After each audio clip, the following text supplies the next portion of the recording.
ಓಂ ಶ್ರೀ ಗುರುಭ್ಯೋ ನಮಃ. ಫ್ರೆಂಡ್ಸ್, ಎಲ್ಲರಿಗೂ ನಮಸ್ಕಾರ. ಪ್ರೀತಿಯ ವೃಷಭ ರಾಶಿಯ ಆತ್ಮೀಯ ಬಂಧುಗಳೇ, ಇಂದಿನ ಈ ವಿಶೇಷ ವಿಡಿಯೋ ನಿಮ್ಮ ಜೀವನದ ಒಂದು ಮಹತ್ವದ ತಿರುವು ಆಗಲಿದೆ. ಬ್ರಹ್ಮಾಂಡದ ಕರ್ಮ ಫಲದಾತ, ನ್ಯಾಯದ ದೇವತೆ ಶನಿದೇವ ಮಹಾರಾಜರು ಮೇ 6, 2026ರಿಂದ ವೃಷಭ ರಾಶಿಯವರಿಗಾಗಿ ಒಂದು ಅತ್ಯಂತ ಶಕ್ತಿಯುತ ಮತ್ತು ರಹಸ್ಯ ಸಂದೇಶವನ್ನು ಕಳಿಸಿದ್ದಾರೆ. ವೃಷಭ ರಾಶಿಯವರೇ, ಮುಂದಿನ 24 ಗಂಟೆಗಳಲ್ಲಿ ನೀವು ಒಂದು ದೈವಿಕ ಸಂಕೇತವನ್ನು ಸ್ವೀಕರಿಸ್ತೀರಾ. ಈ ಸಂದೇಶ ನಿಮ್ಮ ಕಷ್ಟದ ದಿನಗಳಿಗೆ ಅಂತ್ಯ ಹಾಡಿ ಹೊಸ ಸುವರ್ಣಯುಗದ ಆರಂಭವನ್ನು ಸೂಚಿಸಲಿದೆ. ವೃಷಭ ರಾಶಿಯ ಅಧಿಪತಿ ಶುಕ್ರ ಆಗಿದ್ರೂ ಕೂಡ ಶನಿದೇವನು ನಿಮ್ಮ ರಾಶಿಗೆ ಮಿತ್ರ ಗ್ರಹ ಆಗಿರ್ತಾನೆ. ಹಾಗಾಗಿ ಶನಿಯ ಕೃಪೆ ನಿಮ್ಮ ಮೇಲಾದಾಗ ಅದು ಸ್ಥಿರವಾದ ಆಸ್ತಿ ಮತ್ತು ಐಶ್ವರ್ಯವನ್ನು ನೀಡುತ್ತೆ. ಕಳೆದ ಕೆಲವು ಸಮಯದಿಂದ ನೀವು ಅನುಭವಿಸುತ್ತಿರುವ ಮಾನಸಿಕ ಅಶಾಂತಿ, ಕೌಟುಂಬಿಕ ಕಲಹ ಅಥವಾ ಹಣಕಾಸಿನ ಮುಗ್ಗಟ್ಟುಗಳಿಗೆ ಈಗ ಶನಿದೇವನೇ ಪರಿಹಾರ ನೀಡಲಿದ್ದಾನೆ. ಶನಿದೇವನು ಹೇಳ್ತಾ ಇದ್ದಾನೆ, ವೃಷಭ ರಾಶಿಯವರೇ, ನೀವು ಪಟ್ಟ ಒಂದು ಕಠಿಣ ಶ್ರಮಕ್ಕೆ ಫಲ ನೀಡುವ ಸಮಯ ಬಂದಿದೆ. ನಿನ್ನ ತಾಳ್ಮೆ ಮತ್ತು ಪ್ರಾಮಾಣಿಕತೆಯನ್ನು ನಾನು ಗಮನಿಸಿದ್ದೇನೆ. ಇನ್ಮುಂದೆ ನಿನ್ನ ಕಣ್ಣೀರು ಸಂತೋಷದ ಹನಿಯಾಗಿ ಬದಲಾಗುತ್ತೆ ಅಂತ ಹೇಳ್ತಾನೆ. ನೋಡಿ ಫ್ರೆಂಡ್ಸ್, ವೃಷಭ ರಾಶಿಯವರು ಸಾಮಾನ್ಯವಾಗಿ ಶಾಂತಿ ಪ್ರಿಯರು ಮತ್ತು ಕಠಿಣ ಪರಿಶ್ರಮಿಗಳಾಗಿರ್ತಾರೆ. ಆದರೆ ಇತ್ತೀಚೆಗೆ ನಿಮ್ಮ ಶ್ರಮಕ್ಕೆ ತಕ್ಕ ಪ್ರತಿಫಲ ಸಿಗದೆ ನೀವು ನಿರಾಸೆ ಆಗಿರಬಹುದು. ಸಾಲದ ಹೊರೆ ನಿಮ್ಮನ್ನು ಕಟ್ಟಿ ಹಾಕಿರ್ಬೋದು ಅಥವಾ ಪ್ರೀತಿ ಪಾತ್ರರೇ ನಿಮ್ಮನ್ನು ತಪ್ಪು ತಿಳಿದುಕೊಂಡಿರಬಹುದು. ಆದರೆ ಮೇ 6ರ ನಂತರ ಗ್ರಹಗಳ ಸಂಚಾರ ನಿಮಗೆ ಪೂರಕವಾಗಿ ಬದಲಾಗುತ್ತೆ. ಮೊದಲನೇದಾಗಿ ನಿಮ್ಮ ಆರ್ಥಿಕ ಸ್ಥಿತಿಯಲ್ಲಿ ಭಾರಿ ಬದಲಾವಣೆ ಕಂಡುಬರುತ್ತೆ. ವೃಷಭ ರಾಶಿಯವರಿಗೆ ಸ್ಥಿರತೆ ಅಂದರೆ ಬಹಳ ಇಷ್ಟ. ಶನಿದೇವನ ಆಶೀರ್ವಾದದಿಂದ ನಿಂತು ಹೋಗಿದ್ದ ಹಣದ ಹರಿವು ಮತ್ತೆ ಸುಗಮವಾಗುತ್ತೆ. ಹಳೆಯ ಸಾಲಗಳಿಂದ ಮುಕ್ತಿ ಪಡೆಯೋದಕ್ಕೆ ಹೊಸ ಮಾರ್ಗಗಳು ಗೋಚರಿಸುತ್ತೆ. ಭೂಮಿ ಅಥವಾ ಆಸ್ತಿ ಸಂಬಂಧಿತ ವ್ಯವಹಾರಗಳಲ್ಲಿ ನಿಮಗೆ ದೊಡ್ಡ ಲಾಭ ಕಾದಿದೆ. ಆದರೆ ನೆನ್ಪಿಡಿ, ಶನಿದೇವನು ಅಹಂಕಾರವನ್ನು ಸಹಿಸೋದಿಲ್ಲ. ಸಂಪತ್ತು ಬಂದಾಗ ವಿನಯವಂತರಾಗಿರಿ. ಎರಡನೆಯದಾಗಿ, ನಿಮ್ಮ ವೃತ್ತಿ ಜೀವನದಲ್ಲಿ ಹೊಸ ಚೈತನ್ಯ ಬರಲಿದೆ. ಉದ್ಯೋಗಸ್ಥರಿಗೆ ಬಡ್ತಿ ಅಥವಾ ಅಪೇಕ್ಷಿತ ವರ್ಗಾವಣೆ ಸಿಗುವ ಸಾಧ್ಯತೆ ಇದೆ. ವ್ಯಾಪಾರಸ್ಥರಿಗೆ ಹೊಸ ಹೂಡಿಕೆದಾರರು ಸಿಗಲಿದ್ದಾರೆ. ನಿಮ್ಮ ಕೆಲಸದ ಗುಣಮಟ್ಟವನ್ನು ಕಂಡು ಮೇಲಾಧಿಕಾರಿಗಳು ಬೆರಗಾಗ್ತಾರೆ. ಮೂರನೆಯದಾಗಿ, ಸಂಬಂಧಗಳ ವಿಚಾರದಲ್ಲಿ ಒಂದು ದೊಡ್ಡ ಸುಧಾರಣೆ ಅನ್ನೋದು ಕಂಡುಬರುತ್ತೆ. ನಿಮ್ಮ ಕುಟುಂಬದಲ್ಲಿ ದೀರ್ಘಕಾಲದ ಭಿನ್ನಾಭಿಪ್ರಾಯಗಳಿದ್ದರೆ ಅವು ಈಗ ಬಗೆಹರಿಯಲಿವೆ. ಹಿರಿಯರ ಆಶೀರ್ವಾದ ನಿಮ್ಮ ಮೇಲೆ ಇರುತ್ತೆ. ನಾಲ್ಕನೆಯದಾಗಿ, ನಿಮ್ಮ ಆರೋಗ್ಯ, ದೀರ್ಘಕಾಲದ ಕಾಯಿಲೆಗಳಿಂದ ಬಳಲ್ತಾ ಇರೋರಿಗೆ ಈಗ ಚೇತರಿಕೆ ಅನ್ನೋದು ಕಂಡುಬರುತ್ತೆ. ಮನಸ್ಸಿನ ಒತ್ತಡ ಕಡಿಮೆಯಾಗಿ ಹೊಸ ಉತ್ಸಾಹ ಮೂಡುತ್ತೆ. ಐದನೇದಾಗಿ, ಸಾಮಾಜಿಕವಾಗಿ ನಿಮ್ಮ ಗೌರವ ಹೆಚ್ಚಾಗುತ್ತೆ. ಸಮಾಜದಲ್ಲಿ ನಿಮಗೆ ಮಹತ್ವದ ಜವಾಬ್ದಾರಿಗಳು ಸಿಗುತ್ತೆ.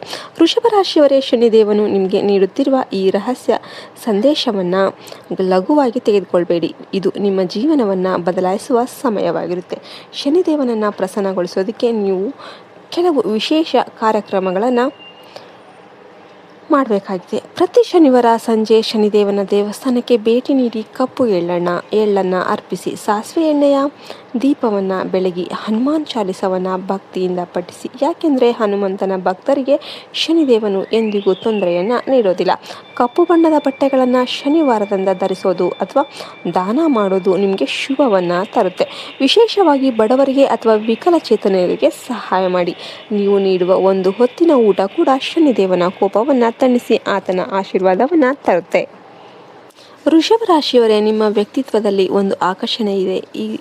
ಈಗ ಆ ಆಕರ್ಷಣೆ ಮತ್ತಷ್ಟು ಹೆಚ್ಚಾಗುತ್ತೆ. ಜನರು ನಿಮ್ಮ ಮಾತನ್ನು ಕೇಳೋದಕ್ಕೆ ಇಷ್ಟಪಡ್ತಾರೆ. ಆದರೆ ಈ ಸಮಯದಲ್ಲಿ ನೀವು ನಿಮ್ಮ ಮಾತುಗಳ ಮೇಲೆ ನಿಯಂತ್ರಣ ಹೊಂದಿರಬೇಕು.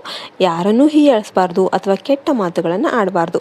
ಶನಿದೇವನು ನ್ಯಾಯದ ದೇವತೆ ಆಗಿರೋದ್ರಿಂದ ನಿಮ್ಮ ಪ್ರತಿ ನಡೆಯನ್ನು ಕೂಡ ಆತ ಗಮನಿಸ್ತಾ ಇರ್ತಾನೆ.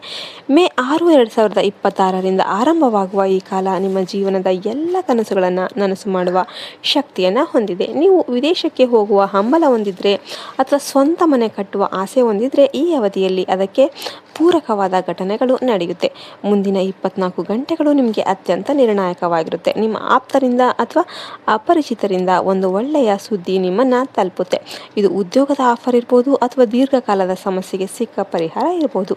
ಈ ಸಂದೇಶವನ್ನು ಕೇಳಿದ ಮೇಲೆ ನಿಮ್ಮ ಮನಸ್ಸು ಹಗುರವಾಗುತ್ತೆ. ಸೂರ್ಯದೇವನ ಆರಾಧನೆಯನ್ನು ಮರಿಬೇಡಿ. ಬೆಳಿಗ್ಗೆ ಸೂರ್ಯನಿಗೆ ನೀರನ್ನು ಅರ್ಪಿಸಬೇಕಾದ್ರೆ ಓಂ ಸೂರ್ಯಾಯ ನಮಃ ಮತ್ತು ಓಂ ಶನೇಶ್ವರಾಯ ನಮಃ ಅಂತ ಮಂತ್ರಗಳನ್ನು ಜಪಿಸಿ. ಇದರಿಂದ ಶುಕ್ರ ಮತ್ತು ಶನಿಯ ಸಮನ್ವಯ ಉಂಟಾಗಿ ನಿಮ್ಮ ಜೀವನದಲ್ಲಿ ಐಶ್ವರ್ಯ ಮತ್ತು ಶಾಂತಿ ನೆಲೆಸುತ್ತೆ. ವೃಷಭ ರಾಶಿಯ ಫ್ರೆಂಡ್ಸ್, ನಿಮ್ಮ ಮೇಲೆ ಅತಿಯಾದ ಕೆಲಸದ ಒತ್ತಡ ಇರಬಹುದು, ಆದರೆ ವಿಶ್ರಾಂತಿಯನ್ನು ಕಡೆಗಣಿಸಬೇಡಿ. ಉತ್ತಮ ನಿದ್ದೆ ನಿಮ್ಮ ದೈಹಿಕ ಮತ್ತು ಮಾನಸಿಕ ಆರೋಗ್ಯಕ್ಕೆ ಬಹಳ ಮುಖ್ಯ. ಕಪ್ಪು ನಾಯಿಗೆ ಆಹಾರ ನೀಡೋದನ್ನು ನಿಮ್ಮ ಅಭ್ಯಾಸ ಮಾಡಿಕೊಳ್ಳಿ. ಶನಿದೇವನು ತನ್ನ ವಾಹನಗಳ ಮೂಲಕ ತನ್ನ ಭಕ್ತರ ಭಕ್ತಿಯನ್ನು ಪರೀಕ್ಷೆ ಮಾಡ್ತಾನೆ. ನೀವು ಪ್ರಾಣಿಗಳಿಗೆ ತೋರಿಸುವ ದಯೆ ನಿಮಗೆ ಶನಿಯ ಅನುಗ್ರಹವನ್ನು ತರುತ್ತೆ. ಶನಿದೇವನ ಸಂದೇಶ ಏನಪ್ಪಾ ಅಂದರೆ, ಧೈರ್ಯವಾಗಿರು, ನಿನ್ನ ಹಿಂದೆ ನಾನಿದ್ದೇನೆ, ನ್ಯಾಯ ಯಾವಾಗಲೂ ಸತ್ಯದ ಪರವಾಗಿ ಇರುತ್ತೆ. ಈ 8 ನಿಮಿಷಗಳ ವಿಡಿಯೋದಲ್ಲಿ ನಾನು ಹೇಳಿದ ಪ್ರತಿಯೊಂದು ಮಾತು ನಿಮ್ಮ ಜೀವನಕ್ಕೆ ಸ್ಫೂರ್ತಿಯಾಗಲಿ. ನಿಮ್ಮ ಜೀವನದಲ್ಲಿ ಎದುರಿಸುವ ಅವಮಾನಗಳು ಈಗ ಗೌರವಯುತವಾಗಿ ಬದಲಾಗುತ್ತೆ. ನಿಮ್ಮ ಶತ್ರುಗಳು ನಿಮ್ಮ ಮುಂದೆ ತಲೆಬಾಗುವ ಕಾಲ ಬಂದಿದೆ. ಆದರೆ ನೀವು ಸೇಡಿನ ಮನೋಭಾವ ಬಿಟ್ಟು ಕ್ಷಮಾಗುಣವನ್ನು ಬೆಳೆಸ್ಕೊಳ್ಳಿ. ಸತ್ಕರ್ಮಗಳೇ ನಿಮ್ಮನ್ನು ರಕ್ಷಣೆ ಮಾಡುತ್ತೆ. ವೃಷಭ ರಾಶಿಯವರೇ, ನಿಮ್ಮ ಈ ಜೀವನದ ಪಯಣದಲ್ಲಿ ಈಗ ಶುಭಗಳಿಗೆ ಆರಂಭ ಆಗ್ತಾ ಇದೆ. ನಿಮ್ಮಲ್ಲಿರುವ ಪ್ರತಿಭೆಯನ್ನು ಜಗತ್ತಿಗೆ ತೋರಿಸಿ. ಸೋಲಿಗೆ ಹೆದರಬೇಡಿ, ಯಾಕೆಂದರೆ ಗೆಲುವು ನಿಮ್ಮ ಮನೆ ಬಾಗಿಲಿಗೆ ಬರೋದಕ್ಕೆ ಸಿದ್ಧ ಆಗಿದೆ. ಕೊನೆಯದಾಗಿ, ದೇವರ ಮೇಲಿನ ಅಚಲ ನಂಬಿಕೆ ಮತ್ತು ನಿಮ್ಮ ಕರ್ತವ್ಯದ ಮೇಲಿನ ನಿಷ್ಠೆ ನಿಮ್ಮನ್ನು ಯಶಸ್ಸಿನ ಶಿಖರಕ್ಕೆ ಏರಲಿ. ಈ ವಿಶೇಷ ಸಂದೇಶವನ್ನು ನಿಮ್ಮ ಮಿತ್ರರೊಂದಿಗೆ ಹಂಚಿಕೊಳ್ಳಿ ಮತ್ತು ಶನಿದೇವನ ಕೃಪೆಗೆ ಪಾತ್ರರಾಗಿ. ನಿಮ್ಮ ಜೀವನದಲ್ಲಿ ಸುಖ, ಶಾಂತಿ, ಸಮೃದ್ಧಿ ಸದಾ ಇರಲಿ ಎಂದು ಹಾರೈಸ್ತಾ ಇಂದಿನ ಮಾಹಿತಿಯನ್ನು ಮುಗಿಸ್ತಾ ಇದ್ದೇವೆ. ನಿಮ್ಮ ದಿನ ಅತ್ಯಂತ ಶುಭ ಆಗಿರಲಿ. ಜೈ ಶನಿದೇವ್, ಜೈ ಮಹಾರಾಜ್, ಜೈ ಹನುಮಾನ್, ಹರ ಹರ ಮಹಾದೇವ್. ಧನ್ಯವಾದಗಳು. ಜೈ ಹಿಂದ್, ಜೈ ಭಾರತ್ ಮಾತೆ. ಹರಿ ಓಂ ತತ್ಸತ್. ಸರ್ವೇ ಜನ ಸುಖಿನೋ ಭವಂತು.